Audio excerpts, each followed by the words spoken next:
So Dylan has cerebral palsy and dystonia, and he's affected in his whole body, but he's still a 23-year-old man living a very normal life, and I can compare that to his brother.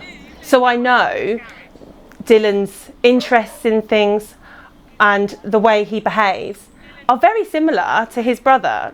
But what he needs from me is to enable him to live that life and help him eat the food that he likes to eat and wear the clothes that he wants to wear and access the outside world that he wants to access.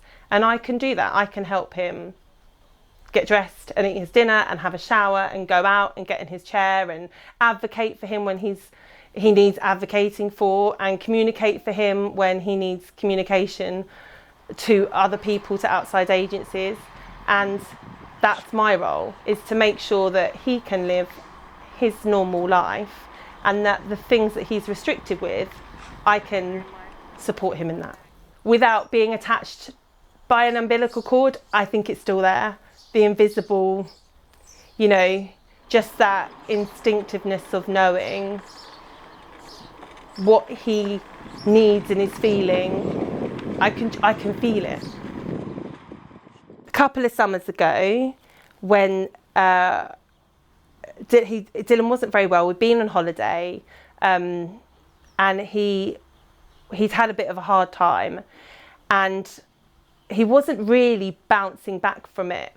Everything else seemed he wasn't sleeping, he was eating, he was drinking, he was awake, he was watching TV, we were going out. Everything was, he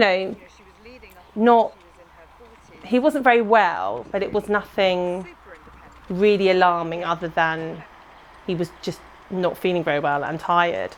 And it was about a week. We tried to get a doctor's appointment, couldn't get one.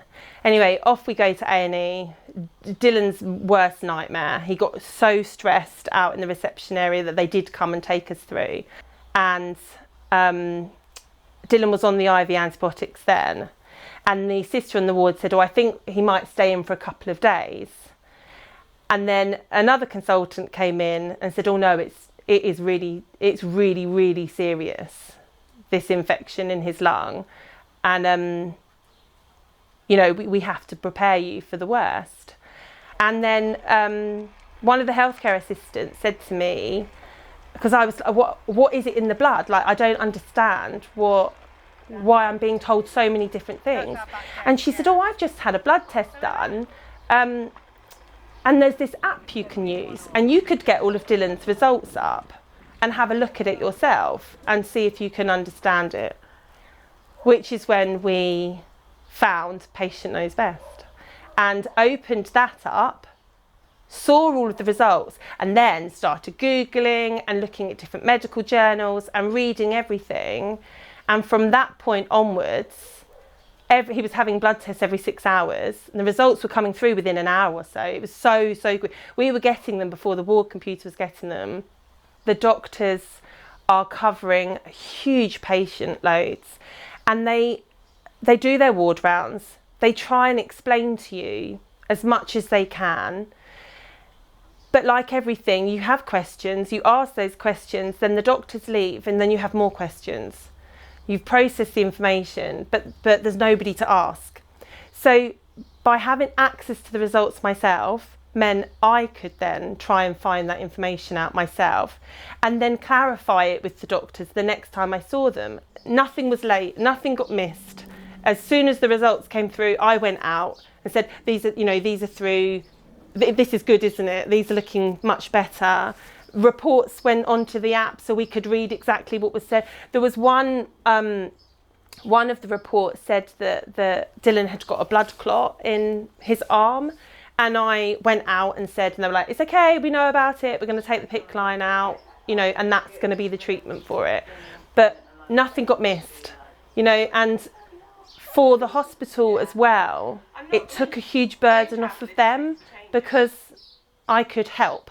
I could make sure that nothing got missed or delayed either. I think I gained a huge amount of respect by having an understanding of what was going on, I could advocate for Dylan really powerfully by saying, like, I understand what's going on and I'm looking at this, and, you know, and also bad news is delivered so much quicker than good news. So when Dylan started to turn a corner, and he turned a corner so quickly, we arrived at Bart's and we were told that he was going to be prepped for thoracic surgery the next morning, which again we had no idea about. And then at about 6 o'clock in the morning, I checked on his app and I saw that his infection markers had come down massively. And so I went and saw the registrar on the ward, and he said, oh, they've not come through to our computer yet. But he had a look and he said, with those results, we will probably delay the surgery and we'll just keep monitoring them. And so then I think he was on 12 hourly bloods then. I think they were doing bloods in the morning, bloods in the evening.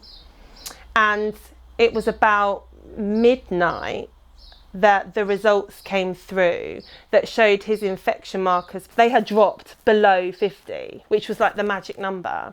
And I rang my mum in tears at midnight and she was, oh my God, what's happening? What's happening? And I'm like, it's good news.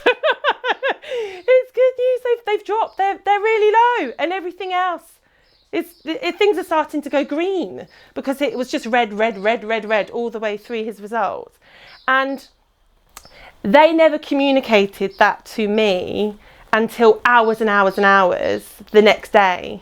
So I went to sleep that night next to Dylan in hospital thinking, you're gonna be okay. It's working now.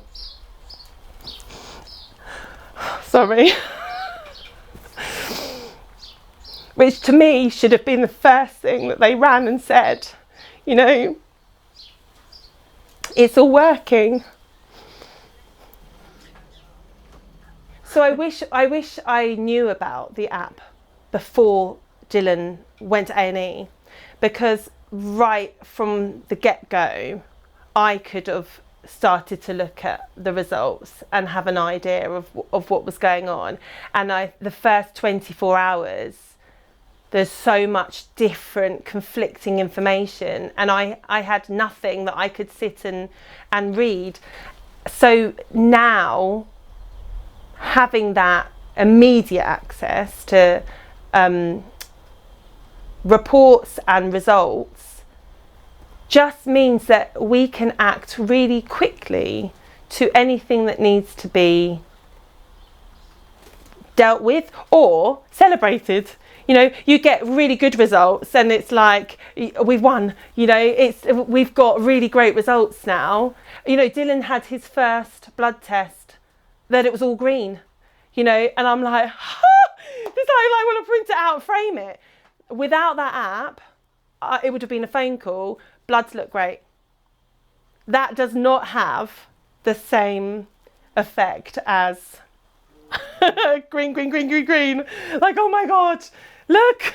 And then they're like, it's great. But it is, because you become really invested in your own well-being.